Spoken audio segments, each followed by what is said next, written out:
మీ కళ్ళద్దాల్ని ఇక పక్కన పెట్టేయండి. ప్రతి కంటి సమస్యకి బెస్ట్ సొల్యూషన్ ఇస్తుంది అమెరికన్ లేజర్ ఐ హాస్పిటల్.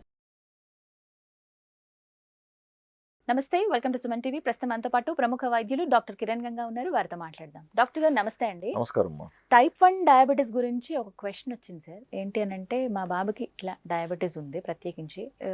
ఈ మధ్య కొంచెం ఆ ఫ్లక్చువేషన్స్ మాకే తెలుస్తున్నాయి తన ప్రవర్తనలో, తన ఉన్న విధానం బట్టి. సో డాక్టర్ దగ్గరికి తీసుకువెళ్తే CGM అనేది రికమెండ్ చేశారు. సో దీనివల్ల ఏమైనా యూజ్ ఉంటుందా, మేము ఏమైనా కనుక్కోగలుగుతామా, దాని ద్వారా మెడికేషన్ ఏమైనా ఈజీ అవుతుందా, ఏంటి తన లైఫ్ స్టైల్ అని అడుగుతున్నారు. CGM అనేది చాలా వరకు యూస్ అవుతుందమ్మా, డెఫినెట్గా. ఎందుకంటే ఈ ఫ్లక్చువేషన్స్ ఏ పూట ఫ్లక్చువేట్ అవుతున్నాయి, ఎక్కడ డౌన్ అవుతున్నాయి, ఎంత డౌన్ అవుతున్నాయి, లేదా లో షుగర్ లేక వెళుతున్నాయా ఈ డౌన్ అనేది. సో అదే విధంగా హై షుగర్ అనేది ఎంత హై వెళ్తుందో కూడా మనకు కనపడుతుంది. ఇప్పుడు మనము ఒక CGM షేర్ చేస్తున్నాను.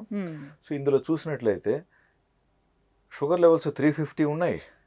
అట్ ద సేమ్ టైం మళ్ళీ కొన్ని గంటలు అది 70 కూడా పడిపోతుంది. చూడండి, అప్స్ డౌన్స్. ఇవి కానీ మనం రికగ్నైజ్ చేయకుండా, మేనేజ్ చేయకుండా అలాగే వదిలేస్తే ఒక 10-15 సంవత్సరాల తర్వాత ఇది ఆర్గాన్స్ ని డ్యామేజ్ చేసే ప్రమాదం ఎంతైనా ఉంది.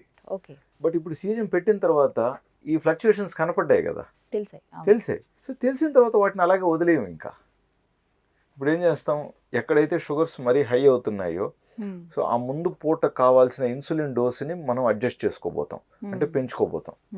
చేసి ఇంత హై కాకుండా దీన్ని ఈ గ్రాఫ్లో అంత హై పోకుండా దాన్ని కంట్రోల్ చేసుకోబోతాం. అదేవిధంగా ఎక్కడైతే డౌన్ అవుతున్నాయో ఆ ముందు పూటకు సంబంధించిన ఇన్సులిన్లో 1 or 2 యూనిట్స్ 3 యూనిట్స్ 1 యూనిట్ తగ్గించుకోబోతాం. డౌన్ కాకుండా పెంచుకుంటాం. సో డౌన్ అయ్యే చోట డౌన్ కాకుండా పెంచుకోవటం, హై అయ్యే చోట హై కాకుండా తగ్గించుకోవటం అనేది చేయాలి. సో వీలైనంత వరకు ఈ హెచ్చు తగ్గుల్ని అలా కాకుండా తగ్గించుకోవాలన్నమాట. డౌన్ కాకుండా హై కాకుండా. దీన్నే మనం గ్లైసిమిక్ వేరియేషన్స్ అంటాం.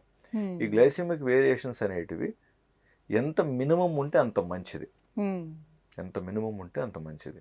ఇప్పుడు ఉదాహరణకి ఇక్కడ మనం చూస్తున్నట్లయితే దాదాపు 100% ఫ్లక్చువేషన్స్ ఉన్నాయి. చాలా డీప్, చాలా. అవును, ఫ్లక్చుయేషన్స్ 20-25% వరకు మనం యాక్సెప్ట్ చేయొచ్చు. ఎంత వరకు ఉంటే పర్వాలేదు, యాక్సెప్టబుల్ అని అడుగుదాం అనుకుంటున్నాను. 25% వరకు మనం యాక్సెప్ట్ చేయొచ్చు. అంతకు మించి కరెక్షన్స్ కొంతమందిలో కుదరదు. చాలా మందిలో కుదురుతుంది, కొంతమందిలో కష్టం. ఇప్పుడు ఆ డౌన్ అవుతున్న దాన్ని డౌన్ కాకుండా తగ్గటానికి 1/2 యూనిట్ 1 యూనిట్ ఇన్సులిన్ డోస్ తగ్గించినా టక్కని షుగర్ పెరిగిపోతుంది. సో 1 యూనిట్ కంటే మించి షుగర్స్ తగ్గించాలి, పెంచాలనుకున్నప్పుడు ఛాలెంజింగ్ అవుతుంది, కష్టం అవుతుంది. ఇక్కడ వీళ్ళు కూడా అడగటం అంటే, విజిట్ ఎప్పుడో 15 డేస్కో 1 మంత్కో ఉంటుంది, ఈ మధ్యలో ఎలా ఉందో మాకు అర్థం కావట్లేదండి అని అడుగుతున్నారు. సో ఇది చాలా యూస్ఫుల్ కదా సార్. CGM గురించి చాలా వీడియోస్ అఫోర్డ్ చేయగలిగితే దీన్ని మనము పెట్టుకొని వాళ్ళకు తెలుస్తుంది. ఇప్పుడు పిల్లవాడు స్కూల్కి వెళ్తూ ఉంటారు కదా, సో స్పోర్ట్స్ ఉన్న పీరియడ్ లో వీటి షుగర్ లెవెల్స్ ఎలా ఉంటున్నాయి. ఇప్పుడు అది ఇంకా అలా పెట్టేసి ఉంచేసేయచ్చండి హ్యాండ్ కి. అలా ఉంటుంది, ఇక్కడ 1 రూపీ కాయిన్ లాగా 14 డేస్ ఉంటుంది. సో అంటే పెట్టేసి మళ్ళీ పేషెంట్ 14 డేస్ తర్వాత రమ్మన్నాం అనుకోండి, 14 రోజులు ఏం జరిగిందని చూస్తాం, కానీ కరెక్షన్స్ ఎలా చేస్తాం మనం అంటే, అఫ్ కోర్స్ పేషెంట్ దగ్గర రీడర్ ఉంటుంది కొన్ని సందర్భాలలో, అప్పుడు వాళ్ళకే ఈ డోసెస్ ఎలా పెంచాలి తగ్గించాలి అనేది నేర్పించడం జరుగుతుంది. బట్ ఎక్కువ సందర్భాలలో పేషెంట్ దగ్గర రీడర్ లేనప్పుడు ఎలా చేయాలి. సో కాబట్టి డాక్టర్గా మనం ఎవ్రీ 3 డేస్కి ఒకసారి రమ్మంటాం. సో 3 డేస్ తర్వాత వచ్చినప్పుడు గత 3 డేస్లో ఏం జరిగినాయని చూసి, ఓహో దీన్ని ఇలాగ అడ్జస్ట్మెంట్ చేద్దాం. లేదు సార్ పిల్లవాడు కొంచెం ఐస్ క్రీమ్ తిన్నాడు, అక్కడ పెరిగింది, సరే వానికి మళ్ళీ కౌన్సిలింగ్ చేసి, చూడన్నా అది తప్పు, మనం షుగర్ లేని వాళ్ళు కూడా ఐస్ క్రీమ్ తినకూడదు, మిగతా పిల్లలు కూడా తినకూడదు, నువ్వు ప్రత్యేకంగా తీసుకోకూడదు. ఇక్కడ సాఫ్ట్ డ్రింక్స్ పక్కన వాళ్ళు తాగారని, లేదా పక్కన వాళ్ళు చాక్లెట్స్ తిన్నారని, లేకంటే ఆ పక్కన వాళ్ళు కొంచెం ఐస్ క్రీమ్ తిన్నారని, అట్లా టెంప్టింగ్ అనేది ఉంటుంది. కాబట్టి మనం టైప్ 1 డయాబెటిక్స్ ఉన్నప్పుడు చుట్టూరు ఎన్విరాన్మెంట్ మొత్తాన్ని కంట్రోల్ చేయడానికి ప్లాన్ చేస్తాం. ఇంట్లో పేరెంట్స్ కానించి, ఇంట్లో ఇతను సిబ్లింగ్స్ కానీ అందరికీ కూడా. Because end of the day నేను పనిష్మెంట్ అనట్లేదు పిల్లవాడికి, అలా ఉండటం అందరికీ మంచిది అంటున్నా. డయాబెటీస్ మనం ఇచ్చే ఎటువంటి డయాబెటిక్ అయినా సరే, అది టైప్ 1 డయాబెటీస్ కానివ్వండి, టైప్ 2 డయాబెటీస్ కానివ్వండి, జెస్టేషనల్ డయాబెటీస్, ప్రెగ్నెన్సీలో డయాబెటీస్ కానివ్వండి, ఎవరికైనా మనం ఏం సలహా ఇస్తామండి, మంచి ఆహారాన్ని తీసుకోవాలి, సాత్వికమైన ఆహారం ఉండాలి, అవును.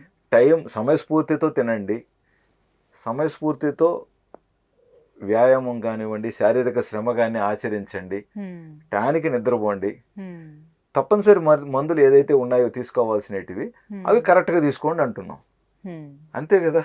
సో ఇది ఫాలో అవ్వాలి. సో అందరూ డయాబెటీస్ ఫాలో అయితే పిల్లలకు కూడా ఈజీ అవుతుంది. మిగతా పిల్లలు కూడా మంచిదే కదండి, వాళ్ళు కూడా రేపు Exactly. ఒబేసిటీ నుంచి మిగతా పిల్లలు కూడా ఒబేసిటీ రాకుండా కూడా హెల్ప్ అవుతుంది కదా, ఈ మంచి డైటే కదా మనం పాటిస్తున్నాం.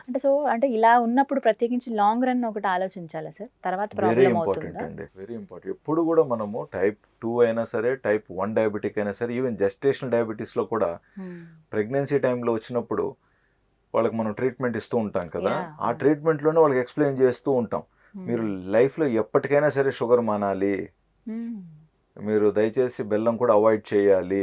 సరే ఇది ప్రెగ్నెన్సీ తర్వాత పోతుంది కదా అంటారు, ప్రెగ్నెన్సీ తర్వాత మీకు షుగర్ లెవెల్స్ కనపడవు, కనిపించమంతే అలా కనిపించవు, బట్ మీరు మళ్ళీ వెళ్ళేసి యథావిధంగా ఉన్నారనుకోండి, అంటే హై కార్బ్ తీసుకుంటూ, సెడెంటరీ లైఫ్ స్టైల్ తీసుకుంటూ, స్ట్రెస్ఫుల్ లైఫ్లో ఉంటే ఉన్నారని అనుకోండి, మళ్ళీ 3 ఇయర్స్లోనో 4 ఇయర్స్లోనో 6 ఇయర్స్లోనో మనం మళ్ళీ డయాబెటీస్, టైప్ 2 డయాబెటీస్లో మళ్ళీ వైద్యానికి మీరు రారు అన్న గ్యారంటీ ఏముంది కదా. సో ఎప్పటికైనా ఇప్పుడు ఇచ్చిన సలహా పాటించండి అంటూ ఉంటాం మనం.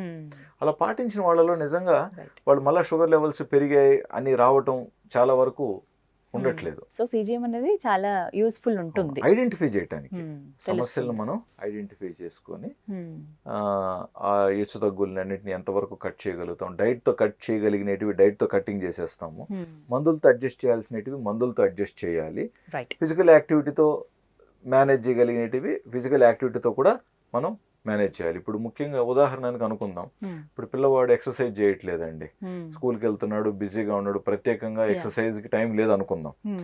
ఇప్పుడు ఈ అబ్బాయిని ఒక 2-3 రోజులు నువ్వు ప్రత్యేకంగా ఎక్సర్సైజ్కి వెళ్ళాలి, నువ్వు పిల్లలతో వెళ్ళి ఆడుకొని పంపించావు అనుకుందాం. ఈ ఆడుకున్న తర్వాత అతని రీడింగ్స్ తగ్గుతున్నాయి అనుకుందాం, వాళ్ళు కనపడుతుందిగా, ఓ పిల్లవాడు ఆడుకుంటే మంచిది అని తెలిసింది. ఎక్కడో చోట టైం కట్ డౌన్ చేసి ఆడుకోవడానికి టైం ఇవ్వాలిగా. సార్ ఆడుకున్న రోజు, బాగా ఆడుకున్న రోజు షుగర్ డౌన్ అవుతుంది చూడండి అంటారు. ఓహో సంతోషం, అంటే ఆడుకోవటానికి పంపించకూడదని కాదు అక్కడ, పిల్లవాడు బాగా ఆడుకున్న రోజున డౌన్ అవుతున్నాయి కదా. సో బాగా ఆడుకునేది ఎప్పుడు అనేది గుర్తిస్తూ అక్కడక్కడ కావాల్సిన కొన్ని ఫ్రూట్స్ పెట్టచ్చు కదా, లేదా పాలు, అలాంటిది ఏదైనా మనం ఇచ్చామనుకోండి, ఆ ఆడటానికి కావాల్సిన శారీరక శ్రమకి కావాల్సిన క్యాలరీస్ మనం ముందుగానే ఫుడ్లో ఇచ్చేసామనుకోండి, అప్పుడు డౌన్ అవ్వకుండా ఉంటుంది కదా. ఇప్పుడు ఒక వాహనం మీరు ఫలానా రోజున దూర ప్రయాణం చేయాలనుకుంటున్నారు, దానికి కావాల్సినంత ఇంధనం దానికి పోస్తే మధ్యలో పెట్రోల్ అయిపోయి ఆగిపోయే ప్రమాదం ఉండదుగా. సరదాగా చెప్పాను. సో దాన్ని పాజిటివ్గా తీసుకోండి, దాన్ని బట్టి మనకు కూడా కొన్ని విషయాలు అర్థమవుతూ ఉంటాయి. ప్లస్ అప్పుడప్పుడు పిల్లలకు షుగర్ డౌన్ అయిపోయి నార్మల్ అయిపోతూ ఉంటుంది, అది తెలియదు మనకి, పేరెంట్గా పిల్లడిగా కూడా తెలియదు. ఆ డౌన్ అయిపోయి కరెక్షన్స్ అవుతూ ఉంటాయి కదా, వాటిని కూడా మనం ఐడెంటిఫై చేయొచ్చు. రైట్ డాక్టర్, థ్యాంక్ యూ అండి, నమస్తే.